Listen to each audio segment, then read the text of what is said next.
Children అందరికీ కూడా నా నుంచి విజ్ఞప్తి ఏంటంటే, మీరు మీ యొక్క ఇంటికి వెళ్ళగానే మీ యొక్క తల్లిదండ్రులకు మీరు చేయాల్సిన విజ్ఞప్తి ఏంటంటే, ఖచ్చితంగా బయటికి వెళ్ళేటప్పుడు బైక్ డ్రైవింగ్ చేసేటప్పుడు హెల్మెట్ కంపల్సరీ పెట్టుకోవాలని చెప్పాలి.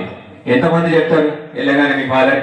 Raise your hands. లో కానీ రంగోలీ ప్రోగ్రాంలో కానీ ట్రాఫిక్ రూల్స్ గురించి చాలా బాగా చెప్పారు సార్ కూడా. ఎస్పెషల్లీ మేము ఆ క్విజ్ కాంపిటీషన్ ఎలా ఉంటుందో దాంట్లో క్వశ్చన్స్ ఏం చూడలే, కానీ రంగోలీ మట్టికి చూసాము. ప్రతి ఒక్కరు ట్రాఫిక్ అవేర్నెస్ సంబంధించిన రూల్స్ని ప్రతి ఒక్కరు కూడా చాలా బాగా వేశారు. ప్రైజ్ 1, 2, 3 మెంబర్స్కే రావచ్చు. మిగిలిన వాళ్ళు కూడా నిరాశపడకుండా నా నుంచి ఎస్ఐకి రిక్వెస్ట్ ఏంటంటే, రంగోలీ కాంపిటీషన్లో పార్టిసిపేట్ చేసిన అందరికీ కూడా గిఫ్ట్ ఇవ్వమని కోరుతున్నాను. ఒక 2-3 పాయింట్స్ చెప్తాను. ఒక 10 మినిట్స్ ముందు చేరుకుంటావు నీ యొక్క గమ్యానికి. కానీ ఒక 5 మినిట్స్ లేట్గా వెళ్తే నీకేముండదు, ఏం ప్రాబ్లం ఏం కాదు కదా. దానివల్ల మీ యొక్క ప్రాణాలను కాపాడుకోవచ్చు. మెయిన్గా ఈ అలైవ్ అంటే సజీవంగా ఇంటికి చేరుకోండి అనే దాని మీదనే ఇది ఒక ప్రోగ్రామ్ కండక్ట్ చేయడం జరుగుతుంది.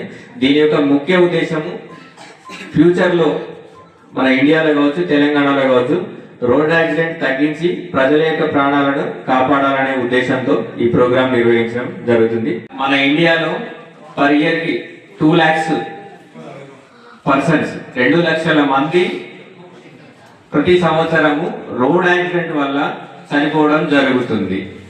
మన ఇంటి పక్కన, మన ఇంటి ముందు, మన ఊర్లోనూ ఒక వ్యక్తి ఏదన్నా చిన్న యాక్సిడెంట్ వల్ల చనిపోయినట్టే దాని గురించి 1 week మాట్లాడుకుంటారు, ఏమైంది, ఎలా జరిగింది అని. అట్లాంటిది నీకు మన భారతదేశంలో 2 లక్షల మంది చనిపోతున్నారు.